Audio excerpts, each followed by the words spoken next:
नमस्कार, खबर उत्तर प्रदेश में आप सभी का स्वागत है। मैं हूं आपके साथ गरिमा वाजपेयी। खबरों में आगे बढ़ेंगे उससे पहले एक नजर आज की सुर्खियों पर डालते हैं। सीएम योगी का हरदोई दौरा आज, विभिन्न परियोजनाओं का करेंगे शिलान्यास। सीएम योगी के आगमन पर हरदोई पुलिस अलर्ट।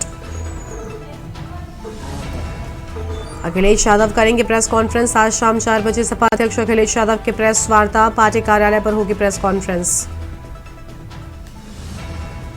ज्ञानवापी में वजूखाने के एसआई सर्वे की मांग, हिंदू पक्ष की राकेश सिंह की याचिका पर आज सुनवाई। दोपहर 2 बजे से हाईकोर्ट में होगी याचिका पर सुनवाई। ज्ञानवापी में वजूखाने के सर्वे की मांग याचिका में की गई। संभल में जियाउर रहमान बर्ग के मकान निर्माण पर आज सुनवाई। सांसद के मकान निर्माण मामले में आज होगी सुनवाई। राहुल गांधी के मानहानि केस पर होगी सुनवाई। सुल्तानपुर कोर्ट में चल रही जिरह, पिछले 3 तारीखों में नहीं हुई कार्रवाई। वाराणसी, गोरखपुर सहित 14 जिलों में बारिश का अलर्ट। 24 घंटे में 3 शहरों में बरसात। सोनभद्र में ओले गिरे। 30 से 40 किलोमीटर की रफ्तार से चल रही हवाएं। आप देख रहे हैं के न्यूज, खबरों का सारथी। खबरों में आगे बढ़ेंगे उससे पहले सीधा आपको हरदोई लेकर चलते हैं। मुख्यमंत्री योगी क्या कह रहे हैं, सुन लेते हैं। लोग, हर भाषा के लोग एक ही साथ स्नान करते थे। कोई भेद नहीं था, न जाति का भेद था, न क्षेत्र का भेद था, न भाषा का भेद था, न संप्रदाय का भेद था। एक भारत श्रेष्ठ भारत का इतना अच्छा उदाहरण अन्यत्र देखने को नहीं मिलेगा। मां गंगा का आशीर्वाद भी मिला, मां यमुना का आशीर्वाद भी मिला, मां सरस्वती का आशीर्वाद भी मिला, और जो आया अभिभूत होकर के गया। याद करिए, भारत से तो लोग आए ही, दुनिया के 100 से अधिक देशों के लोग भी आए। हर व्यक्ति के मन में एक ही भाव था, जो देसी था, जो भारत का था, वह तो कहता था कि वाह, एक बार बस संगम में डुबकी लगाने का अवसर मिल जाए, पुण्य स्नान का सौभाग्य मिल जाए। और जो विदेशी थे, वे भीड़ को देख करके अभिभूत थे।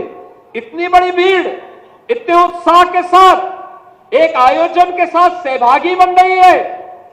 बहनों और भाइयों, ये तब होता है जब सारे लोग एक दिशा में सोचते हैं, एक साथ चलते हैं, एक साथ विरासत पर गौरव की अनुभूति करते हैं।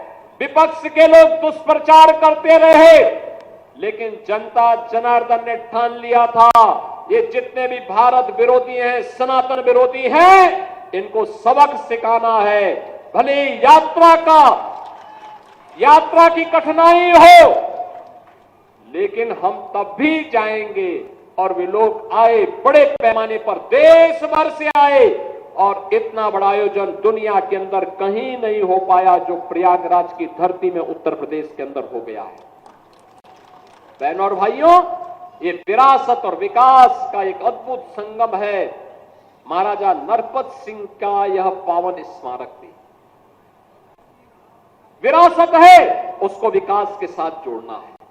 और विकास के साथ जोड़ने के लिए कनेक्टिविटी, अच्छा मार्ग बने वहां तक जाने के लिए, वहां तक जाने के लिए मार्ग बने, पक्षी विहार बने, पर्यटन के कुछ संभावनाओं को विकसित किया जा सके, गेस्ट हाउस बने, यहां के लोकल उत्पाद को हम आगे बढ़ा सके। मैं देख रहा था, यहां के अन्नदाता किसानों ने, यहां के हस्तशिल्पी और कारीगरों ने बहुत अच्छे अच्छे उत्पाद तैयार किए हैं। अगर वे सभी यहां डिस्प्ले हो जाएं, लोगों को मिलने प्रारंभ हो जाए, तो रोजगार का भी सृजन होगा, नए गाइड भी मिलेंगे, और साथ साथ यहां के विकास को आगे बढ़ाने में भी मदद मिलेगी। और बहनों और भाइयों, उसी विकास की कड़ी को विरासत के साथ जोड़ने के लिए आज हम सब यहां पर आए हैं, इस क्षेत्र में आए हैं, यहां के विकास के साथ जोड़ने के लिए आए हैं, और स्वाभाविक रूप से विरासत के साथ जुड़ने आए हैं। तो आज यहां पे 650 करोड़ रुपए की परियोजनाओं की सौगात भी हरदोई जनपद को दे रहे हैं। ये विकास के विभिन्न प्रकार की योजनाएं हैं, ये कनेक्टिविटी की भी है, शिक्षा की भी है, स्वास्थ्य की भी है, पेयजल की भी है, आम जन से जुड़े हुए जीवन के प्रत्येक क्षेत्र में व्यापक परिवर्तन का आधार बनाने वाली योजनाएं हैं। और हरदोई से आप सुन रहे थे मुख्यमंत्री योगी आदित्यनाथ को, जिनकी ओर से अहम बातें कही गई हैं। आगे बढ़ते हैं खबरों की ओर। अगली खबर आपको हम बताते हैं बांदा से, जहां पर अतिक्रमण को लेकर युवा व्यापार मंडल ने मोर्चा खोला। संगठन ने जाम की समस्या पर प्रशासन को सौंपा ज्ञापन। प्रमुख बाजारों में ई रिक्शा संचालन से जाम की समस्या, ट्रैफिक जाम बड़ी समस्या, कारोबार प्रभावित हो रहा है। रिक्शा संचालन के लिए रूट निर्धारण की मांग उठाई। ई रिक्शा हल्के वाहनों के वन वे संचालन की मांग, कहा वन वे मार्ग से बाजार में जाम से मिलेगी निजात। बड़ी खबर आपको हम बता रहे हैं, ट्रैफिक जाम की बड़ी समस्या, कारोबार हो रहा प्रभावित। ट्रैफिक जाम बड़ी समस्या, कारोबार प्रभावित हो रहा। अहम जानकारी आपको हम बता रहे हैं। ई रिक्शा संचालन के लिए रूट निर्धारण की मांग उठाई।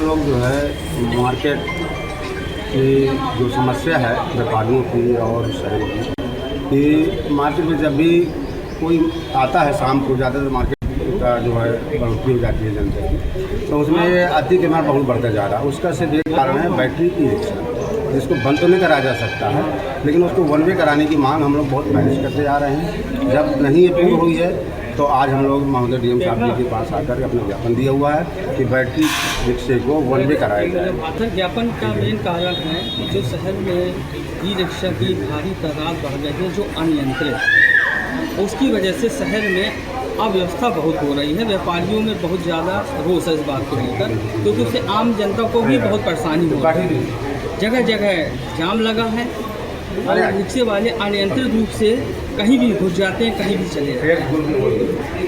तो हम डीएम साहब को ये ज्ञापित करने आए हैं कि यदि रिक्शे का वन वे रूट निश्चित कर दिया जाए तो उससे काफ़ी हद तक आम जन को, व्यापारियों को राहत मिल जाएगी। वाराणसी से खबर है, करनी सेना ने दर्ज कराया मानहानि का केस। अभिनेता हरीश मिश्रा के खिलाफ 11 केस दर्ज।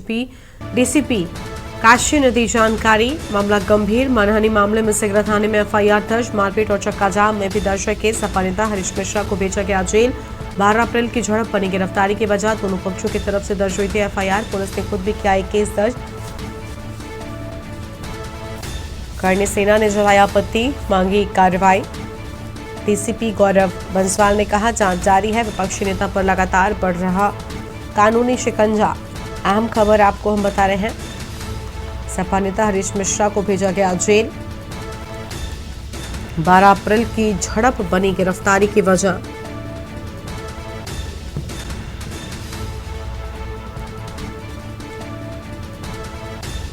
आप मेरा साथ दीजिएगा, अपनी रक्षा करने के साथ। ये जो 12 तारीख को सिगरा थाना क्षेत्र में घटनाक्रम हुआ था, जिसमें अविनाश मिश्रा और स्वास्तिक उपाध्याय नाम के दो व्यक्ति थे, जिनकी हरीश मिश्रा से बातचीत हुई और उसी में झड़प हो गई और उसी में मारपीट हुई, जिसमें हरीश मिश्रा के जो मोहल्ले के लोग थे उनकी तरफ से इन दोनों व्यक्तियों को पीटा गया बुरी तरह से और इसमें क्रॉस मुकदमे जो दोनों में लिखे गए थे। इसी में सीसीटीवी के माध्यम से जो हमलावर थे वहाँ मोहल्ले के, उनको आइडेंटिफाई कर लिया गया है और जल्दी ही इनकी भी गिरफ्तारी कर ली जाएगी। और इसमें जो शुरू में दोनों पक्षों की तरफ से क्रॉस मुकदमे लिखे गए थे, उसके बाद जो यहाँ पे कार्यकर्ता कुछ आए थे यहाँ पे हरीश मिश्रा के सपोर्ट में, उन्होंने रोड जाम करने की कोशिश करी थी, उनके ऊपर भी रोड जाम का मुकदमा लिख गया है।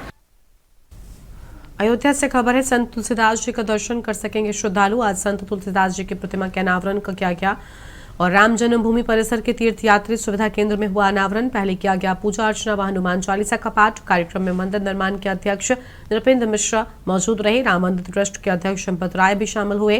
ट्रस्टी गोपाल राय सहित टाटा और एल&टी के कर्मचारी भी शामिल हुए हैं।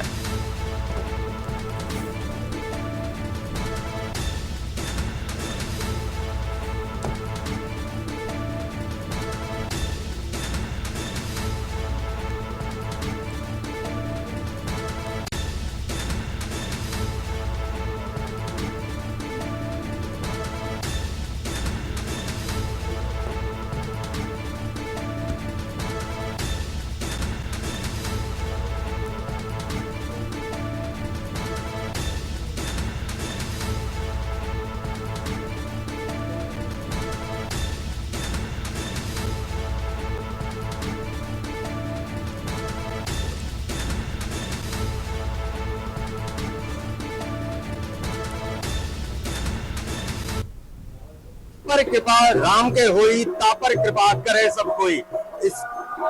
इस चौपाई में तुलसीदास जी कहते हैं कि जिस पर राम की कृपा हो जाती है उस पर सब कोई कृपा करता है। और इसी कड़ी में अयोध्या के राम मंदिर में एक और अध्याय जुड़ चुका है। भगवान श्री राम के मंदिर में आने वाले श्रद्धालुओं को अब संत तुलसीदास जी का भी दर्शन करने को मिलेगा। उनकी प्रतिमा का भी अनावरण आज किया जा चुका है।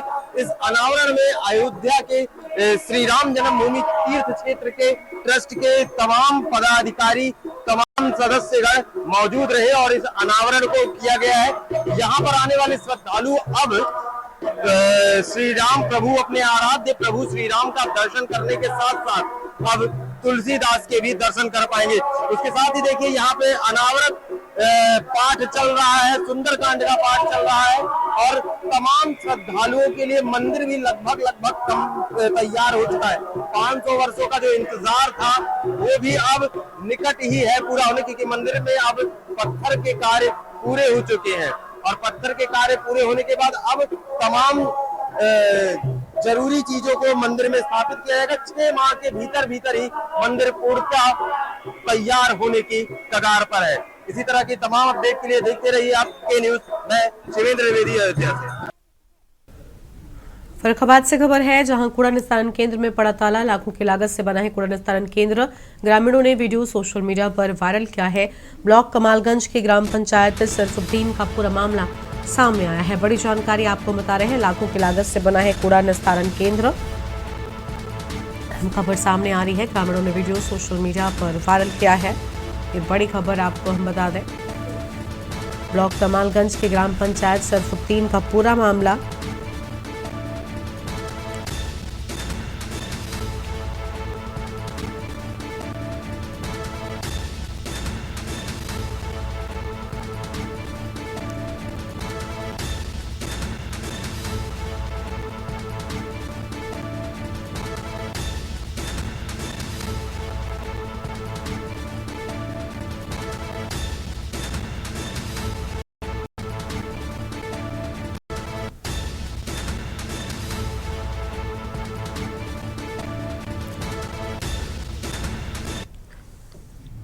हमीरपुर से खबर है, बच्ची से अश्लीलता करने वाले आरोपी से पुलिस की मुठभेड़ हुई है। आपको बता दें कि आरोपी की कराया गया है। परिजनों की तहरीर पुलिस ने मामला किया। बड़ी जानकारी को हम बता रहे हैं। बुंदेलखंड एक्सप्रेसवे के पास वीरा गांव का पूरा मामला सामने आया है।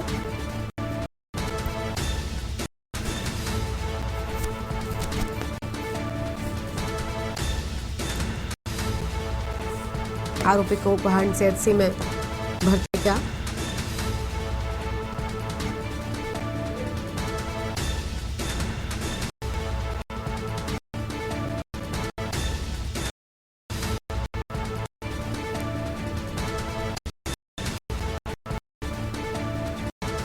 करने वाली पुलिस की मुठभेड़ हुई है।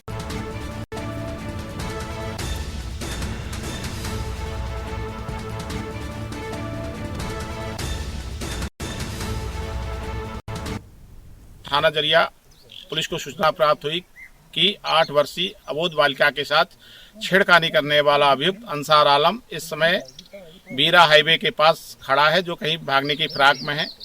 पुलिस ने अविलंब दबिश देकर गिरफ्तार करने का प्रयास किया तो उसके द्वारा पुलिस पर जान से मारने की नीयत से फायर किया गया। पुलिस के द्वारा आत्मरक्षार्थ फायर किया गया, जिससे वह घायल हुआ है और उसको गिरफ्तार किया गया है। इलाज के लिए गोहांड सीएचसी भेजा गया है। अग्रिम कार्रवाई की जा रही है। आगे बढ़ते हैं खबरों की ओर। बाराबंकी से खबर है, नहर के किनारे ग्रामीणों को टहलता दिखा मगरमच्छ। 4 दिनों से ग्रामीणों को रेत पर बैठा दिखता है मगरमच्छ। मगरमच्छ के बैठे होने का ग्रामीणों ने वीडियो वायरल किया। वन विभाग के अधिकारियों को नहीं लग रही इसकी भनक। थाना कुर्सी क्षेत्र के शारदा नहर पोखरी रेगुलेटर के पास का पूरा मामला सामने आया है। बड़ी जानकारी आपको बता रहे हैं, जहां नहर किनारे मगरमच्छ नजर आया है। वन विभाग अधिकारियों को नहीं लगी अब तक भनक। 4 दिन से ग्रामीणों को रेत पर बैठा दिखा मगरमच्छ।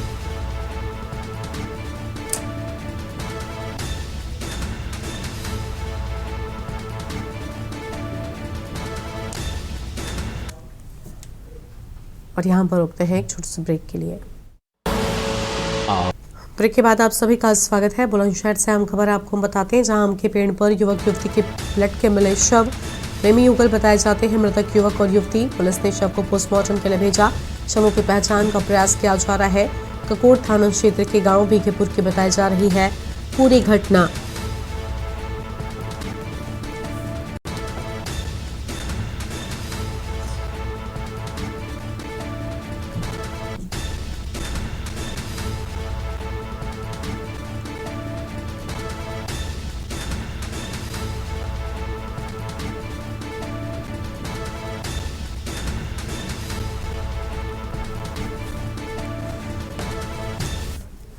हमीरपुर से खबर है, तेज रफ्तार का कहर देखने को मिला है। ट्रैक्टर ट्रॉली अनियंत्रित होकर रोड किनारे खाई में गिरी। ट्रैक्टर ट्रॉली पर लदा था गिट्टी सरिया। ट्रैक्टर चालक की मौके पर ही मौत हो गई है। सरिया ट्रैक्टर में घुसने से हुई ट्रैक्टर चालक की मौत। 4 लोग गंभीर रूप से घायल बताए जाते हैं। अस्पताल में भर्ती कराया गया है। मृतक ट्रैक्टर चालक के शव को पोस्टमार्टम के लिए भेजा गया। सदर कोतवाली क्षेत्र के कुशेषा के पास नेशनल हाईवे 34 का पूरा मामला सामने आया है।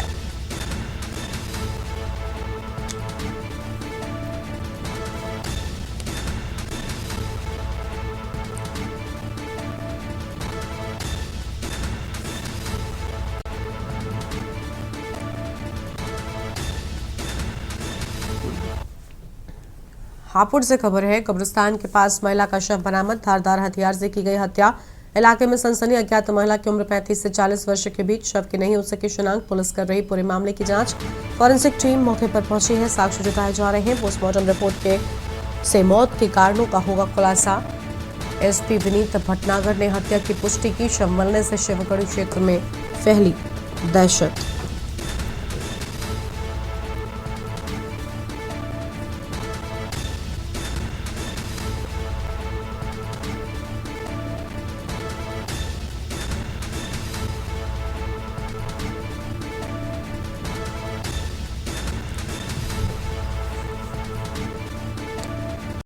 भटनागर ने हत्या की पुष्टि की है। अहम जानकारी आपको हम बता रहे हैं। शिवगढ़ी क्षेत्र में फैली दहशत।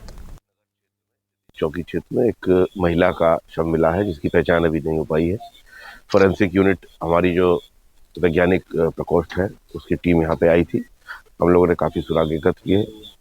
अभी जल्दी से इनका पोस्टमार्टम परीक्षण कराया जाएगा, जिससे मृत्यु के सही कारणों का पता चलेगा और उसके बाद जल्दी से जल्दी इसकी पहचान करके हम इस घटना को खुलासा करने का प्रयास करेंगे। सर, किस चीज से हत्या की? प्रदर्शन तो ये लग रहा है कि कोई जैसे शार्प जो है चोट पहुंचाई गई है। सहारनपुर से खबर है, पुलिस और हिस्ट्रीशीटर बदमाशों की मुठभेड़। हिस्ट्रीशीटर बदमाशों के साथ थाना बेहद पुलिस की मुठभेड़ हुई। गोली लगने से एक शातिर गौकश हिस्ट्रीशीटर बदमाश घायल। घायल बदमाश के पास से पुलिस ने बरामदगी की है एक अवैध तबला, 2 कारतूस, बाइक के उपकरण भी बरामद कर लिए गए हैं। बड़ी जानकारी आपको हम बता रहे हैं। घायल बदमाश के पास से पुलिस ने बरामदगी की है। कल 14 अप्रैल 2025 को थाना बेहट पुलिस की टीम जब जसमोर स्टैंड और भागूवाला ग्राम के बीच में संदिग्ध वाहनों और व्यक्तियों की चेकिंग कर रही थी, तब ग्राम भागूवाला तरफ से एक बिना नंबर प्लेट की मोटरसाइकिल पर 2 व्यक्तियों को जब पुलिस पार्टी ने रोका, इशारा किया, तो पुलिस पार्टी को नजदीक आता देख उन्होंने पुलिस पार्टी पर जान से मारने की नीयत से फायरिंग कर दी और भागने लगे। आत्मरक्षार्थ जवाबी फायरिंग में एक अभियुक्त के पैर में गोली लगी तथा जो दूसरा अभियुक्त है वो अंधेरे का फायदा उठाकर वहां से भागने में सफल रहा।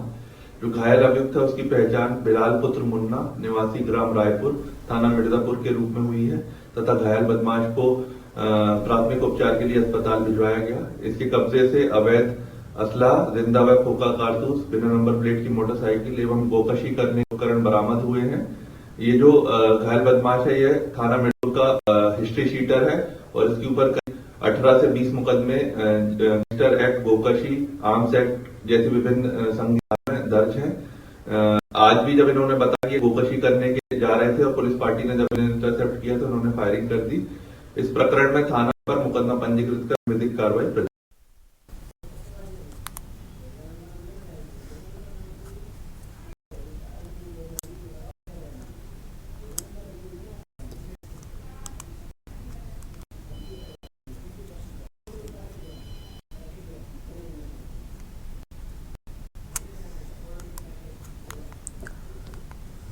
अग्नि सुरक्षा के इंतजामों के बावजूद सूबे की राजधानी लखनऊ के आशियाना स्थित लोकबंधु अस्पताल में सोमवार की रात आग लग गई और आग की शुरुआत अस्पताल बिल्डिंग की दूसरी मंजिल से हुई और देखते विकराल रूप धारण करते हुए आईसीयू और फीमेल मेडिकल वार्ड भी आग की जद में आ गया। घटना के समय इन दोनों ही वार्डों में लगभग 55 मरीज मौजूद। यहाँ मौजूद मरीज तीमारदारों के मामले समझ आते ही आग के विकराल स्वरूप देखकर चीख पुकार के साथ भगदड़ मच गई। डॉक्टरों सहित स्टाफ और तीमारदारों ने मिलकर 250 मरीजों को अस्पताल से बाहर निकाला, लेकिन अफसोस की आग ने एक मरीज की जिंदगी छीन ली।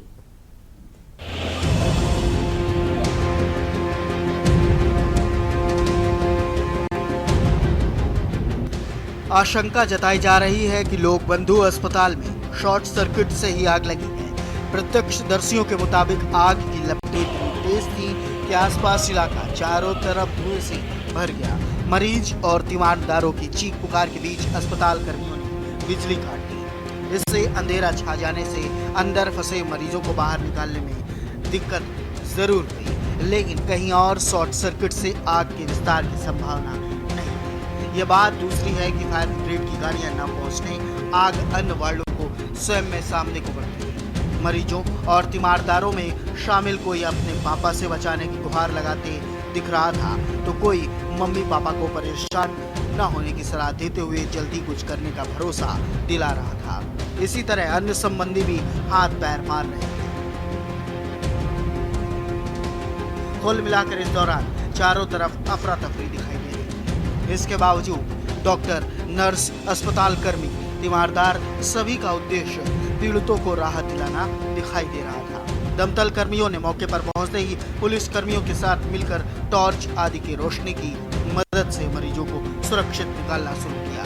मामले की जानकारी पावर मंडलायुक्त रोशन जैकब, डीएम विशाख जी और पुलिस कमिश्नर अमरेंद्र कुमार सिंगर आदि अफसर घटनास्थल पर पहुंचकर पीड़ितों के हालचाल ले राहत और बचाव कार्यों में तेजी से निर्देश देते रहे।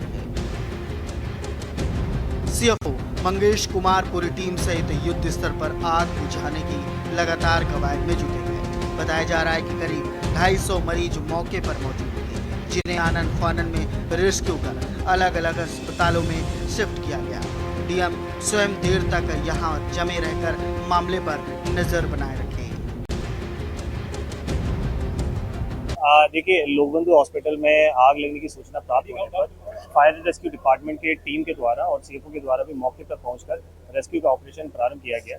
जहां पर आग लगी थी वहां पे फीमेल वार्ड और आईसीयू दोनों वार्ड्स वहां पे थे और जितने भी पेशेंट्स एडमिटेड थे इन दोनों वार्ड्स में सारे लोगों को सकुशल निकाल दिया गया है और किसी प्रकार की कोई कैजुअलिटीज़ नहीं है। और जितने भी पेशेंट्स यहाँ पे एडमिटेड थे उनको सिविल हॉस्पिटल, बलरामपुर और केजीएमयू तीनों हॉस्पिटल्स में रेफर करते हुए वहाँ पे उनको एडमिट करके उनका उपचार भी प्रारंभ किया गया। रात गहराना शुरू होने के साथ ही इस अग्निकांड काबू पाने में लगातार कवायद में जुटी रही। पुलिस कमिश्नर अमरेंद्र ने ऑपरेशन पर स्वयं कमान संभाली, जिससे मातहत भी 2 कदम आगे बढ़कर मानव की रक्षा में जुटे दिखाई दिए। इसके बावजूद पुलिस कमिश्नर मातहतों को लगातार प्रयास वृद्धि का निर्देश देते रहे। करीब 10 बजे रात्रि के समय की सूचना प्राप्त हुई, लोकबंधु हॉस्पिटल में आग लगी है। सूचना प्राप्त होते ही जितने भी उपलब्ध निकट में टेंडर थे और तत्काल ही यहाँ पे मरीज यहाँ पे फंसे हुए थे 100 से अधिक संख्या में, तो सभी को निकट के अस्पतालों में शिफ्ट कराया जा चुका है। उप मुख्यमंत्री ब्रजेश पाठक भी जानकारी मिलते ही लोकबंधु अस्पताल पहुंचे। उन्होंने स्वास्थ्य विभागीय अधिकारियों, मंडलायुक्त व डी से बात करते हुए पूरे मामले की जानकारी। उन्होंने बताया कि आग लगने के साल बाद मरीज को सुरक्षित निकाल व्यवस्था कराई जाती है। मौके पर मौजूद रहते उन्होंने कोई जनहानि संज्ञान में न आने की जानकारी भी दी। लोकबंधु में द्वितीय तल पर धुआं देखा गया था, वहाँ मरीज भी एडमिट थे। सभी मरीजों को हमने विभिन्न अस्पतालों में शिफ्ट किया है, केजीएमयू में, सिविल में और बलरामपुर में। मरीज थे उनको आईसीयू में शिफ्ट करा रहे हैं और शेष को सिविल और बलरामपुर में शिफ्ट कर दिया है। मरीज कोई भी हताहत नहीं हुआ, सबको सकुशल रेस्क्यू कर लिया गया है। आग बुझाने का काम फायर ब्रिगेड के कर्मी बिल्डिंग के अंदर कर रहे हैं। मामले का संज्ञान सीएम योगी आदित्यनाथ ने लिया और रात अफसरों से बात कर घटना की जारी की। उन्होंने त्वरित कार्रवाई के निर्देश दिए। मामले की गंभीरता को देखते हुए राहत बचाव एसडीआरएफ की टीम रवाना की गई। खुद शासन स्तर से अधिकारियों ने घटना स्थल का मुआयना। यही नहीं, मंगलवार को सुबह मुख्यमंत्री स्वयं लोकबंधु पहुंचना नहीं भूले। किसी की जान माल खतरा नहीं है, किसी की कोई डेथ नहीं हुई है, किसी को कोई इंजरी नहीं है। आग को देखते ही, क्योंकि यहाँ पहले से इलेक्ट्रिकल सेफ्टी और मॉक ड्रिल करा लिया गया था, तो पेशेंट्स लोगों को पता था कि क्या करना है। तुरंत यहाँ एम्बुलेंसेस बड़ी मात्रा में बुला लिए गए थे और अन्य अस्पतालों में पेशेंट्स को शिफ्ट कर दिया जा रहा है। मैक्सिमम पेशेंट्स शिफ्ट हो चुके हैं। उन अस्पतालों के प्रबंधन से भी बात हो गई है कि उनका ध्यान रखेंगे। यहाँ फायर के लोग सब आ चुके हैं तुरंत और वो फायर पे कंट्रोल पा चुके हैं। तो फिलहाल यही इतना ही है। आग लगने के बाद अस्पताल से निकाले गए मरीजों को सिविल बलरामपुर, केजीएमओ और लोहिया सहित अन्य अस्पतालों में शिफ्ट किया गया। सिविल अस्पताल लाए गए हुसैनगंज के चितवापुर निवासी 61 वर्षीय राजकुमार प्रजापति को चिकित्सक ने मृत घोषित कर दिया। परिजनों का आरोप है कि लोकबंधु अस्पताल में बिजली कटने से ऑक्सीजन आपूर्ति बंद हो गई, जिससे मरीज को जान गंवानी पड़ी। उप मुख्यमंत्री ब्रजेश पाठक ने मामले की जांच के आदेश भी दिए। उन्होंने बताया 1.5 माह पहले मॉक ड्रिल हुई थी। मॉक ड्रिल के जरिए अस्पताल कर्मचारियों को आग लगने पर मरीजों को बचाने के उपाय बताए गए थे। उन्होंने कहा था कि यही वजह है कि कर्मचारियों ने मरीजों को समय रहते बचा लिया गया। विस्तृत जांच रिपोर्ट आने पर जरूरत के मुताबिक कदम उठाए जाएंगे। स्पेशल डेस्क के न्यूज़ इंडिया।